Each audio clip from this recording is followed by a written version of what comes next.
اللہ الرحمن الرحیم رب اشرح لی صدری ویسر لی امری واحلل عقدۃ من لسانی یفقہوا قولی۔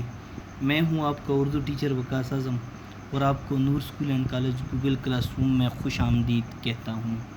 طلباء، ہمارا آج کا موضوع آپ کی کتاب میں شامل ناول ہے جس کا نام داروغہ جی کی پانچوں گھی میں اور سر کڑھئی میں ہے۔ تو اس سے پہلے ہم ذرا ناول پہ ایک نگاہ ڈالتے ہیں کہ اصل میں ناول کہتے کس کو ہیں۔ ناول پڑھنے سے پہلے ناول سے روشناس کرانا بہت ضروری ہے۔ سب سے پہلے دیکھتے ہیں کہ ناول کیا چیز ہے۔ سب سے پہلے ہم معنی و مفہوم دیکھتے ہیں۔ ناول بنیادی طور پر اطالوی زبان کا لفظ ہے جس کے معنی نیا یا انوکھا کے ہیں۔ اطالوی زبان کا لفظ ہے، نیا اور انوکھا کے معنی ہیں۔ عجیب و غریب چیز۔ انگریزی میں اس کے معنی نیا اور نرالا کے ہیں، وہی والا مطلب ہے جو اطالوی زبان میں بھی ہے۔ نمبر 2، اس کی تعریف ہے۔ ادبی اصطلاح میں ناول اس کہانی یا قصہ کو کہتے ہیں جس کا موضوع حیات انسانی ہو۔ ادبی اصطلاح میں کون سے قصے کو کہتے ہیں ناول؟ بھائی جس کا موضوع، جس کا ٹاپک جو ہے وہ انسان کی زندگی ہو، حیات انسانی ہو، اور جس میں زندگی میں پیش آنے والے تمام یا متوقع واقعات اور معاملات کو ایک ترتیب اور قرینے کے ساتھ پیش کیا گیا ہو۔ اور جس میں انسان کی زندگی میں پیش آنے والے جتنے بھی متوقع واقعات ہیں، حادثات ہیں یا معاملات ہیں، وہ سارے ایک ترتیب اور ایک خوش اسلوبی کے ساتھ پیش کیے گئے ہوں۔ اس طرح ناول نگاری کی بنیاد حقیقت پسندی پر ہے۔ ناول میں آپ کو حقیقت نظر آئے گی، چونکہ ناول جو ہوتا ہے وہ حقیقت پر مبنی ہوتا ہے، سچ پر مبنی ہوتا ہے، یا انسان اور انسان کی زندگی کے مسائل ہی ناول کا موضوع ٹھہرے۔ تو ناول کا موضوع جو ہے وہ کیا ہے؟ وہ انسان کی زندگی ہے یا انسان خود ہے۔ اب آتے ہیں ناول کے اجزائے ترکیبی کی طرف، کہ ناول کے جو اجزائے ترکیبی ہیں جن سے ناول کو ترکیب دیا جاتا ہے، جس سے ناول کو ترتیب دی جاتی ہے، جس سے ناول لکھا جاتا ہے، وہ کیا چیزیں ہیں؟ وہ سب سے پہلے کیا ہے؟ پلاٹ ہے۔ Plot number 1، plot. اب پلاٹ کیا ہے؟ پلاٹ قصے کے واقعات میں جب ایسا معنوی اور باطنی ربط و تسلسل پیدا ہو جاتا ہے کہ اگلا واقعہ پچھلے واقعے کا لازمی اور منطقی نتیجہ معلوم ہو تو اسے پلاٹ کہتے ہیں۔ پلاٹ کے ابتدائی حصہ میں ناول نگار کرداروں کو روشناس کرا دیتا ہے، دوسرے حصے میں ان کے معاملات اور پھر ان کا الجھاؤ اور سلجھاؤ سب کچھ ترتیب وار پیش کرتا ہے، اس کو پلاٹ کہتے ہیں۔ نمبر 2، کردار نگاری ہے۔ ناول انسانی زندگی کی تصویر ہوتا ہے، اس کے کردار بھی عام انسان ہوتے ہیں، چنانچہ ناول کے کردار جس قدر حقیقی زندگی کے قریب ہوں گے اتنا ہی ناول کامیاب کہلائے گا۔ ناول کے کرداروں کا رویہ عام انسانوں کے مطابق ہونا چاہیے۔ مکالمہ نگاری ہے۔ ناول میں انسانی جذبات و احساسات کا بھرپور اظہار ملتا ہے، اس اظہار کے لیے ناول نگار کو مکالمہ کا سہارا لینا پڑتا ہے۔ پھر منظر نگاری ہے۔ منظر نگاری بھی ناول کا ایک اہم جز ہے، چونکہ ناول کے موضوع انسان اور اس کے مسائل ہیں اور انسان اپنی زندگی ایک مخصوص سماج میں گزارتا ہے، اس لیے ناول میں معاشرے یا ماحول کی جھلک نظر آنی چاہیے۔ ایک اچھا ناول نگار مناظر کو اس طرح بیان کرتا ہے کہ قاری کے سامنے اس جگہ کی مکمل تصویر آ جاتی ہے۔ پھر مقصدیت ہے۔ ہر تحریر کسی نہ کسی مقصد کا اظہار کرتی ہے، ناول نگار بھی کسی مقصد کے تحت ناول تخلیق کرتا ہے، تو گویا مقصدیت جو ہے وہ بھی ناول کا ایک اہم حصہ ہے۔ ناول پڑھنے سے پہلے ہم رتن ناتھ سرشار جو اس ناول کے خالق ہیں، جو اس ناول کے مصنف ہیں، ان کے حالات زندگی کے بارے میں پڑھتے ہیں۔ تو سب سے پہلے دیکھتے ہیں کہ وہ پیدا کب ہوئے۔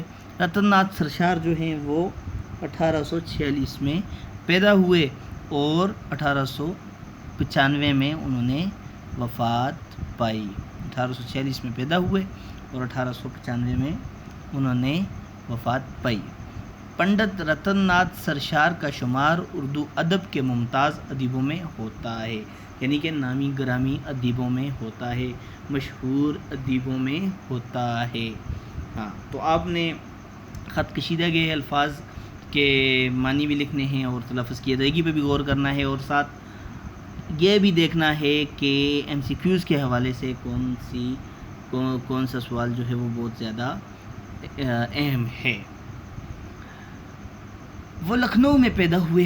لکھنؤ انڈیا کا ایک بہت بڑا شہر ہے جو دبستان اردو بھی کہلاتا ہے۔ انڈیا میں بر صغیر پاک و ہند میں 2 دبستان تھے، ایک دبستان دہلی اور ایک دبستان لکھنؤ، تو وہ لکھنؤ میں پیدا ہوئے۔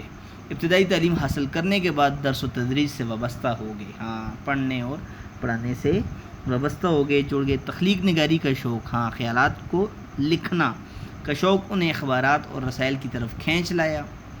رسالہ جو ہے، رسالے کی جمع رسائل ہے اور اخبار کی جمع اخبارات ہے۔ وہ مختلف اخبارات میں اور رسائل میں لکھتے تھے۔ وہ مختلف رسالوں اور اخبارات کے مدیر رہے، ایڈیٹر رہے، ترتیب دینے والے رہے۔ مہاراجہ کشن پرساد کی دعوت پر حیدرآباد چلے گئے اور دبدبہ آصفی کے ایڈیٹر بن گئے۔ یہ دبدبہ آصفی جو ہے وہ ایک رسالہ تھا، اس کے یہ ایڈیٹر بن گئے، یعنی کہ ترتیب دینے والے بن گئے۔ ان کا انتقال 1895 میں حیدرآباد میں ہوا۔ حیدرآباد جو انڈیا کا ایک شہر ہے جس کو حیدرآباد دکن بھی کہتے ہیں، وہاں پر ان کا کیا ہوا؟ انتقال ہوا۔ اردو ناول کے ارتقاء اور فروغ میں سرشار کا کردار ناقابل فراموش ہے، جس کو فراموش نہیں کیا جاتا۔ اردو ناول کا ارتقاء، جب ناول ارتقائی سفر طے کر رہا تھا تو اس میں رتن ناتھ سرشار کا کردار جو ہے وہ بڑا اہم ہے۔ ان کی تخلیقات فسانہ آزاد، یہ ان کے سارے ناول جو ہیں ان کے نام ہیں، ناولوں کے نام ہیں، جام سرشار اور سیر کوثر نے ایسی شہرت پائی کہ بہت سے نامی گرامی مشہور مصنفین، مصنف کی جمع ہے یعنی کہ لکھنے والے، اور مصلحین نے قوم، مصلحت یا مصلحین جو ہے وہ اصلاح نگار کی کیا ہے؟ جمع ہے، اصلاح کرنے والے، مصلحین اصلاح کرنے والے۔ مصلحین قوم ناول نگاری کی طرف متوجہ ہوئے۔ ان کا ابتدائی ناول فسانہ آزاد اخبار اودھ میں قسطوار شائع ہوتا رہا۔ ان کا سب سے پہلا افسانہ جو تھا وہ کون سا تھا؟ فسانہ آزاد تھا، اور وہ کس میں شائع ہوتا رہا؟ قسطوار، یعنی کہ ایک ایک قسط کر کے ٹکڑوں میں اخبار اودھ جو ہے، اخبار کا نام ہے، اس میں شائع ہوتا رہا۔ ان کے ناولوں میں سیر سپاٹے، ہنسی مذاق اور عجیب و غریب کمالات موجود ہیں۔ ان کا قلم رواں دواں تھا اور انداز اتنا پختہ، اتنا پکا تھا کہ مخیر العقول کہتے ہیں عقل سے دور واقعات پر بھی حقیقت کا گمان ہوتا۔ جو عقل سے دور واقعات تھے، یعنی کہ جن پرندوں، ان کا بھی کیا ہوتا تھا؟ حقیقت کا گمان ہوتا تھا، یعنی کہ اتنا زبردست اور اتنا خوبصورت وہ لکھا کرتے تھے۔ دراصل ان کا نظریہ تھا کہ ناول محض حظ اٹھانے اور وقت گزاری کا وسیلہ ہے۔ ان کے ناولوں میں بالواسطہ مقصدیت اور اصلاح کی کوئی گنجائش نہیں تھی۔ انہوں نے اپنی نثر کو آرائش سے محفوظ رکھا، یعنی کہ ان کی نثر میں مکفّہ و مسجع عبارت آپ کو نظر نہیں آئے گی۔ کوشش انہوں نے یہ کی ہے کہ آرائش سے دور رہیں، سجاوٹ سے دور رہیں، اور مقصد جو لوگوں تک پہنچانا ہے اس کو پروان چڑھائیں۔ تاہم محاورات اور روزمرہ اور تمثیل و تشبیہ کی معاونت سے اس کا رشتہ قدیم طرز تحریر سے جڑتا نظر آتا ہے۔ لیکن انہوں نے محاورات کا استعمال بھی کیا، روزمرہ کا استعمال بھی کیا۔ تمثیل کہتے ہیں الفاظ کو جسم عطا کرنا، مجرد صفات کو مجسم بنا دینے کو تمثیل نگاری کہتے ہیں، جیسے الفاظ کو جسم دے دینا، اور تشبیہ آپ جانتے ہیں کہ ایک چیز کو دوسری چیز سے تشبیہ دینا کی طرح قرار دینا۔ تو ان کے ہاں آپ کو یہ والا جو رشتہ، قدیم رشتہ ہے، وہ ان کی تمام تحریروں میں نظر آتا ہے۔ ان کی تصانیف دیکھتے ہیں جی، کون کون سی تصانیف ہیں، ذرا ایم سی کیوز کے حوالے سے بہت امپورٹنٹ ہیں، ان کو ذرا آپ نے دیکھنا بھی ہے اور اپنے پاس لکھنا بھی ہے۔ شمس الضحیٰ، امال نامہ روس، کامنی، الف لیلہ اور خدائی فوجدار وغیرہ ان کی تصانیف ہیں۔ اب آتے ہیں ہم ناول کی طرف۔ ناول کا عنوان ہے داروغہ جی کی پانچوں گیمیں اور سر کڑھائی میں۔ سب سے پہلے ہم یہ جو ناول دیا ہوا ہے، بلکہ ناول سے ایک چھوٹا سا حصہ اٹھا کے آپ کو دیا ہوا ہے، جس کا عنوان کیا ہے، داروغہ جی کی پانچوں گیمیں اور سر کڑھائی میں۔ اس سے پہلے ذرا اس کا خلاصہ پڑھتے ہیں کہ یہ ناول کس حوالے سے لکھا گیا ہے، کیوں لکھا گیا ہے اور کس کے بارے میں لکھا گیا ہے۔ تو یہ دیکھتے ہیں، اس متن کی عبارت رتن ناتھ سرشار کے ناول فسانہ آزاد سے انتخاب ہے۔ فسانہ آزاد میں فنی لحاظ سے ناول کے خد و خال ملتے ہیں۔ ہاں، خد و خال ملتے ہیں، شکل و صورت ملتی ہے۔ اس کا پلاٹ ڈھیلا ڈالا ہے، اس کا پلاٹ ڈھیلا ڈالا ہے، یعنی کہ اتنا پختہ نہیں ہے۔ اس ناول میں لکھنؤ کی معاشرتی زندگی کی عکاسی ملتی ہے۔ ہاں، آپ کو لکھنؤ کی معاشرتی سماجی زندگی نظر آئے گی کہ لکھنؤ کا ماحول کیسا تھا۔ اس ناول کو پڑھ کے آپ کو لکھنؤ کے اس وقت کے جو ماحول، اس وقت کا جو ماحول تھا، اس وقت کے جو حالات تھے، واقعات تھے، وہ سارے آپ کو اس ناول میں چلتی پھرتی ہوئی تصویروں کی صورت میں نظر آئیں گے۔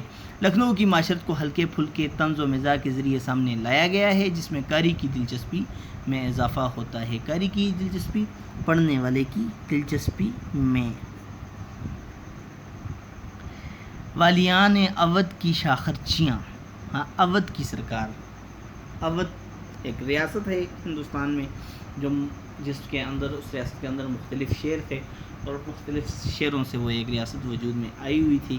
یہ ان کے نوابوں کی بات ہو رہی ہے جو اس ریاست کو چلاتے تھے، اس کے حکمران۔ شاخرچیاں، فضول خرچیاں، مالی معاملات اور کاروبار سلطنت سے غفلت کی سچی اور کھری تصویر پیش کی گئی ہے۔ اودھ کے نوابین، نواب کی جمع ہے نوابین، کی غفلت اور عیش کوشی، عیش کرنا، عیش کوشی، عیش کرنا، عیاشی کرنا، عیش کوشی کا یہ عالم تھا کہ یہ کیفیت تھی، عالم سے یہ کیفیت تھی کہ ان کے معمولی ملازمین روزمرہ اخراجات کی مد میں ان سے ہزاروں روپے بٹور رہے تھے، چاہے وہ داروغہ جی ہوں، بزاز یا پھر خوجی۔ داروغہ جی جو ہے نواب کا ایک خاص الخاص نوکر ہے، بزاز کپڑے والا ہے، اور خوجی بھی ان کے نواب کے خادمین میں سے ہی ایک ہے۔ سرشار نے لکھنؤ کی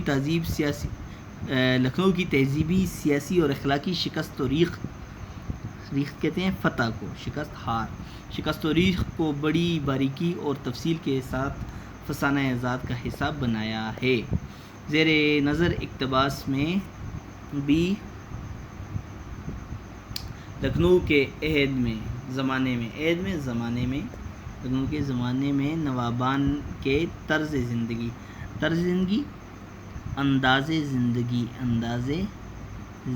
زندگی گزارنے کا طریقہ، میاں آزاد اور خوجی کے رد عمل کو پیش کیا گیا ہے۔ یہ تھا اس کا خلاصہ۔ اب شروع کرتے ہیں ہم اپنا ناول کیا ہوتا ہے۔ سب سے پہلے نواب: داروغہ جی، اس حلوائی کا حساب کر دو اور اس کو سمجھا دو کہ اگر خراب یا سڑی ہوئی باسی مٹھائی، باسی پرانی، سڑی ہوئی، باسی سڑی ہوئی پرانی باسی مٹھائی بھیجی تو اس سرکار سے نکال دیا جائے گا، یعنی کہ اس ریاست سے تمہیں نکال دیں گے اگر آئندہ کے بعد تم نے پرانی سڑی ہوئی یا باسی مٹھائی ہمارے گھر بھیجی یا ہمیں کھلائی۔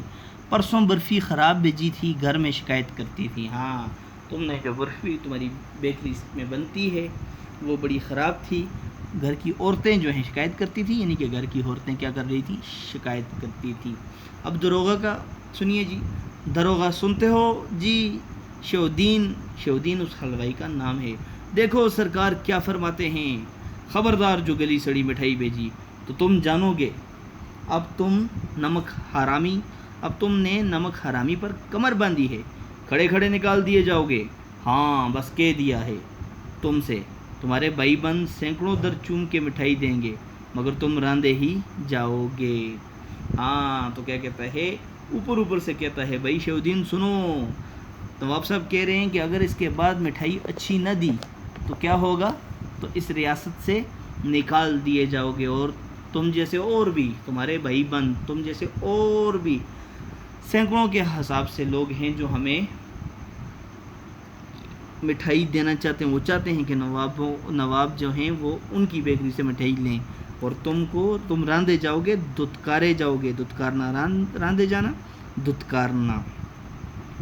حلوائی نہیں خداوند، چونکہ اس وقت کی زبان جو ہے وہ ہندوؤں کی زبان میں کافی فرق تھا، تو اس لیے وہ اس پہ نہیں خداوند. غلام کی کیا مجال، غلام سے مراد غلام کی کیا مجال. اول مال دوں اول مال، چاشنی ذرا بہت آ گئی تو دانا کم پڑا.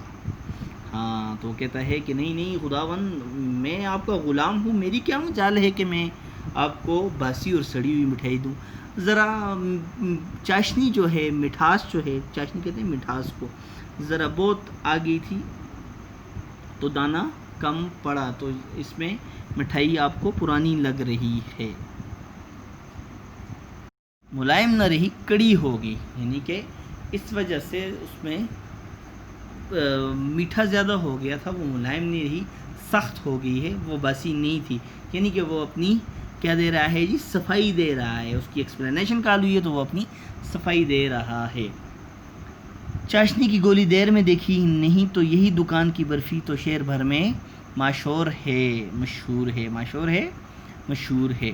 وہ لذت ہوتی ہے کہ ہونٹ بننے لگتے ہیں. ہاں ہونٹ بننے لگنا کہتے ہیں محاورہ ہے نہایت لذیذ ہونا. یعنی کہ یہ تو اتنی زبردست پورے شہر میں اس دکان کی مٹھائی ہے کہ جب بھی کوئی کھاتا ہے تو لذت سے بہت لذیذ ہوتا ہے، اور وہ بھی کھاتا ہے وہ اس کے ذائقے کی ضرور تعریف کرتا ہے. یعنی کہ وہ اپنی چیز کو مبالغہ آرائی سے بڑھا چڑھا کے پیش کر رہا ہے. دروغہ، چلو تمہارا حساب کر دیں، لے بتاؤ کتنے دن سے خرچ نہیں پایا اور تمہارا کیا آتا ہے. تو کیا ہے جی، اب دروغہ اس کو کہتا ہے اچھا ٹھیک ہے یار، چلو تم کہتے ہو تو مان لیتے ہیں، چلو اب تمہارا حساب کر دیں. اب بتاؤ کہ کتنے دن خرچ نہیں پایا، کہ کتنے دن تمہیں پیسے نہیں دیے، اور تمہارے کتنے پیسے ہم پر رہتے ہیں، تاکہ آج سارا حساب کیا کیا جائے، مکمل کر دیا جائے، اور تمہارے سارے پیسے واپس کر دیے جائیں. تو حلوائی کہتا ہے کہ جو حساب سے ہو، مطلب یہ کہ جو میرا بنتا ہے، جتنا حساب بنتا ہے وہ پیسے دے دیں. پھر اس کے بعد دروغہ جو ہے، جو نواب صاحب کا ملازم ہے، جو نواب صاحب کا خاص بندہ ہے، وہ کیا کہتا ہے، لا حول ولا قوت الا باللہ العلی العظیم. گناہوں سے بچنے اور نیک کام کرنے کی طاقت اللہ کے ہاتھ میں ہے، جو بڑی شان و شوکت اور بڑائی والا ہے. ہاں یہ کیا کرتے ہیں، کسی ایسی بات پہ بولا جاتا ہے جو یعنی کہ کسی پہ الزام لگایا جائے، یا اس طرح کی کسی بات میں بولا جاتا ہے. اور ہم پوچھتے کیا ہیں، یہی تو پوچھتے ہیں کہ اصحاب سے کیا ہوا. وہ کہتا ہے وہی بتاؤ کہ اصحاب سے کیا ہوا ہے، کتنا حساب بنتا ہے تمہارا. حلوائی، اگلے مہینے میں 25 روپے کچھ آنے کی آئی تھی، اور اب کی 10 تاریخ انگریزی تک کوئی 70 یا 80. بھائی وہ کہتا ہے کہ اگلے مہینے جو ہے وہ 25 روپے کی آئی ہے، کچھ آنے بھی تھے ساتھ، اور اب کے 10 تاریخ تک انگریزی مہینے کے 70 یا 80 روپے کی مٹھائی ابھی تک نواب صاحب کے گھر میں آ گئی ہے. دروغہ کہتے اجی تم کیا گدے بازیاں کرتے ہو. گدے بازیاں کرنا، قیاس آرائیاں کرنا، اندازے لگانا. یار تم کیا اندازے لگا رہے ہو، 70 یا 80 یا 100، 70 80 100، اس مہینے میں اتنی، اس مہینے میں اتنی. یہ بکھیڑا تم سے پوچھتا کون ہے، یہ جھگڑا، یہ جھنجٹ تم سے کون پوچھتا ہے، اس جھنجٹ، اس پریشانی، اس مصیبت، جھنجٹ مصیبت، اس جھنجٹ سے ہمیں کیا واسطہ بلا. ہمیں تو بس گٹھڑی بتا دو، حساب بتا دو کہ اتنا ہوا. تو دروغہ اس کو کہتے ہیں یار کیا سرائیاں مت کرو، 70 80 100، اس مہینے اتنے، اس مہینے اتنے. بھائی اس جھگڑے میں نہیں پڑتا، تم سے میں یہ جھگڑے نہیں پوچھتا، مجھے یہ مصیبت سے کوئی واسطہ نہیں ہے. بس مجھے سیدھا حساب کر کے بتا دو کہ بھائی تمہارے کتنے پیسے بنتے ہیں، کیا بنتے ہیں، کتنے پیسے بنتے ہیں. تو حلوائی کہتا ہے اچھا حساب تو کر لوں تھوڑی دیر کے بعد. تھوڑی دیر کے بعد بولے بس 142 روپے اور 10 آنے دیجئے چاہے حساب کر لیجئے. کتنے پیسے کہہ رہے؟ 142 روپے اور 10 آنے دیجئے چاہے حساب کر لیجئے. بولتا جاؤں ہاں. تو کہتا ہے ٹھہرو مجھے حساب کرنے دو. پھر تھوڑی دیر کے بعد کہتا ہے کہ 142 روپے اور 10 آنے بنتے ہیں وہ مجھے دے دو. اگر تمہیں یقین نہیں ہے تو حساب کر لو. اس بات کو یاد رکھنا ہے کہ یہ ساری لائن اس میں چونکہ پیسوں کا ذکر ہوا ہے یہ بھی MCQs میں آ سکتی ہے. اس کو اپنے پاس آپ نے خط کشیدہ کرنا ہے یعنی ہے انڈر لائن کرنا ہے. دروغ کیا کہتے ہیں؟ اجی تم کوئی نئے تو ہو نہیں, اب بتاؤ اس میں یاروں کا کتنا ہے.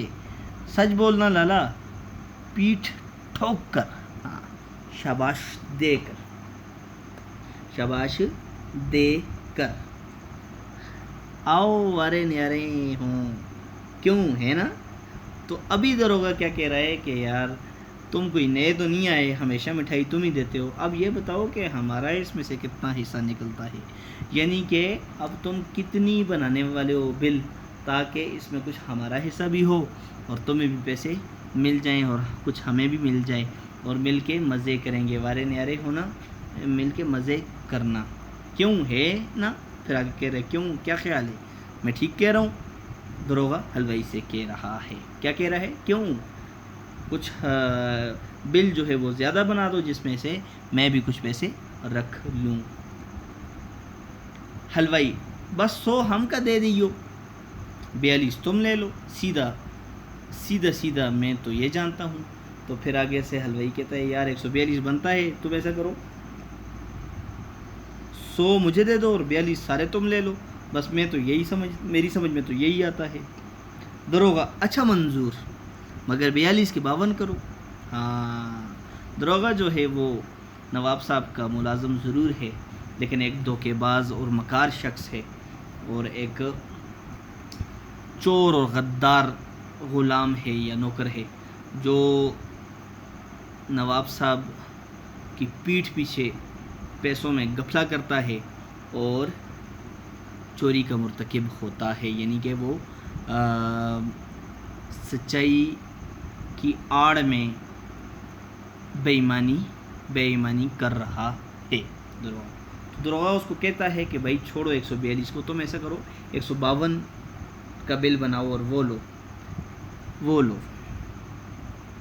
سچ کہنا 40 کی مٹھائی اس مہینے اور اس مہینے میں ملا کر آئی ہوگی یا کم.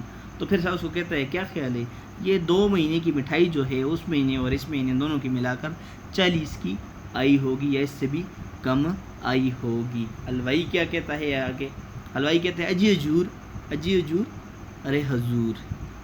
یہ ایک مؤدبانہ لفظ ہے. آپ کو اس بیت سے کیا واسطہ, آپ کو اس راز سے کیا مقصد, آپ کو عام کھانے سے غرض ہے یا پیڑ گننے سے. اور سچ یہ ہے کہ کوئی سب ملا کر 38 روپے کی آئی ہوگی. ملوجن قیمت اور وزن. ملوجن میں البتہ کتربیونت کر دیتا ہوں, سیر بھر لڈو مانگ بھیجے, ہم نے پاؤ سیر کم کر دیا. ہاں کہتا ہے ساری کوئی 38 روپے کی مٹھائی آئی ہوگی, اس میں بھی ہمیں قیمت میں اور وزن میں جو ہے تھوڑا کاٹ دیتا ہوں, وزن کم کر دیتا ہوں.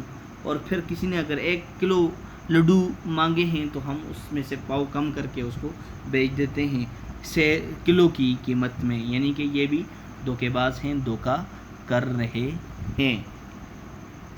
سلوا بڑا ہی خوبصورت ناول ہے. آئیے ہم اس ناول کے اہم نکات پہ روشنی ڈالتے ہیں. سب سے پہلے آج ہم نے مصنف کا تعارف پڑھا. پنڈت ناتھ سرشار جو ہیں وہ اس کے مصنف ہیں. وہ لکھنؤ میں پیدا ہوئے, ابتدائی تعلیم انہوں نے وہیں سے حاصل کرنے کے بعد درس و تدریس سے وابستہ ہو گئے اور پھر اخبارات اور رسائل میں لکھتے رہے. پھر اس کے بعد حیدرآباد چلے آئے, وہاں پہ ایک رسالہ دبدبہ آصفیہ کے ایڈیٹر بن گئے. انہوں نے بڑے خوبصورت ناول لکھے ہیں. ان کی جو تخلیقات ہیں ان میں فسانہ آزاد, جامع سرشار اور سیر کوثار نے ایسی شہرت پائی کہ بہت سے نامی گرامی مصنفین اور مصلحین قوم ناول نگاری کی طرف متوجہ ہو گئے ان کی وجہ سے۔ پھر اس کے بعد اودھ کے نوابوں کی غفلت جو ہے وہ سامنے آ رہی ہے کہ اودھ کے نوابوں کی غفلت اور غیر ذمہ داری اور ان کے دربار سے وابستہ 2 ملازمین داروغہ اور میاں کھوجی اور کپڑے کے ایک تاجر بزاز کی ملی بھگت، بے ایمانی، نمک حرامی اور مغمکا کی داستان اس میں بیان کی گئی ہے کہ ان کی غفلت ہے، اگر وہ غافل نہ ہوتے تو یہ لوگ جو ہے وہ کبھی بھی نمک حرامی نہ کر پاتے۔ پھر داروغہ کی نمک حرامی ہے۔ داروغہ جو ہے وہ انتہائی نمک حرام، لالچی اور دھوکے باز شخص ہے کہ وہ ایک نوکر ہوتے ہوئے بھی کس طرح اپنے مالک نواب صاحب کو دونوں ہاتھوں سے لوٹ رہا ہے اور نواب صاحب کو خبر بھی نہیں ہے۔ پھر اس کے بعد داروغہ اور حلوائی کا معاملہ ہے۔ داروغہ اور حلوائی کا کیا معاملہ ہے؟ داروغہ اور حلوائی کا معاملہ یہ ہے کہ داروغہ نے حلوائی شیخ الدین کو ابتدا میں مٹھائی کے غیر معیاری ہونے اور کم مقدار کی شکایت کر کے بلیک میل کرنا چاہا اور اسے نکال باہر کیے جانے کی دھمکی دے کر راہ پر لگانے لگا اور اس سے پوچھا تمہارا کتنا قرضہ بنتا ہے؟ حلوائی نے کہا 142 روپے اور 10 آنے۔ داروغہ نے پوچھا اس رقم میں سے میرا کمیشن کتنا ہے؟